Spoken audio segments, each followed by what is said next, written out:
ایک دن نا حضور کے وصال کے بعد اچانک نہ اس طرف جا رہے ہیں خاصے مسجد سے دور چلے گئے.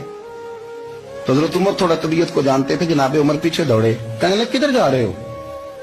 چپ کر گئے. کیا ہوا؟ کدھر جا رہے تھے؟ ابو بکر سیانے بندے ہو, امیر المومنین ہو, کہاں جا رہے؟ تو رو پڑے. کہنے لگے ایک دفعہ نا حضور سفر پہ گئے ہوئے تھے تو اس طرف سے واپس آ گئے تھے, تو مجھے خیال آیا شاید اس طرف سے آ نہ رہے ہوں. حضرت عمر رو پڑے. کہنے لگے ابو بکر اب تو حضور نے پردہ کر لیا. جنہاں دے دل بر جانی بچھڑا کون روے پھر تھوڑا, سب روگاں دا روگ محمد جس دا نام. آپ ساری سیرت کی کتاب میں پڑھ لیں گے ابو بکر صدیق کا وصال کس بیماری سے ہوا. لوگوں نے قول کیے ہیں کہ وہ سانپ کا زہر آ جاتا تھا, فلان چیز تھی, لیکن کو بندہ وجہ تلاش کر سکا؟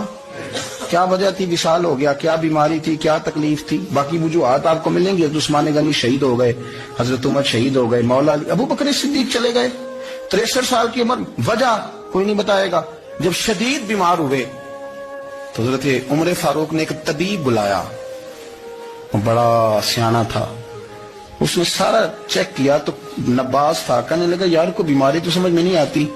تو حضرت عمر تھوڑا سا جلال میں, یرانہ تھا نا, جلال میں کہنے لگے ابو بکر مسئلہ کیا ہے؟ دن پہ دن کمزور ہوتے جا رہے, نماز پڑھانے کھڑے ہوتے تو ٹانگیں کانپتی ہیں. مسئلہ بتائیں کیا ہے؟ طبیب اتنا بڑا ہے, یہ تو بندہ کا چہرہ دیکھ کے بیماری بتا دیتا ہے, اور یہ کہہ رہا ہے کوئی بیماری نہیں. تو حضرت صدیق اکبر خاموش ہیں. پھر حضرت عمر کہنے لگے ہم سارے آپ کی وجہ سے چلتے ہیں, لوگ سارے پریشان ہیں, آپ حضور کے جانشین بتاتے کیوں نہیں؟ جب تیسری دفعہ کہا تو حضرت صدیق اکبر کہنے لگے عمر زیادہ باتیں نہ کر, تجھے پتہ نہیں مجھے کیا بیماری ہے؟ نہیں پتا تو میں بتاؤں؟ نہیں پتا تجھے, بول. تو جناب عمر رو پڑے.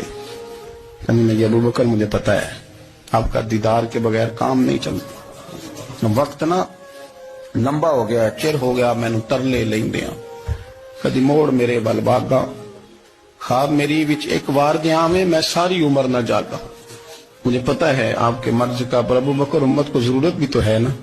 حضرت صدیق اکبر کہنے لگے بس ہو گئی ہے, اب میری وصیت یاد رکھنا, جب میں دنیا سے جاؤں تو اٹھا کے میرا جنازہ قبر رسول پہ لے جانا, اور پہلے پوچھ لینا کہ ابو بکر حاضر ہے, اجازت ہو تو مجھے دفن کر دینا, ورنہ جنت البقیع میں. تو لوگ کہتے ہیں ابھی جنازہ ہی رکھا ہی تھا کہ دروازہ اندر سے خود بخود کھل گیا, اور آواز آئی اب دیر نہ کرو, محبوب کو محبوب کے ساتھ ملا دو.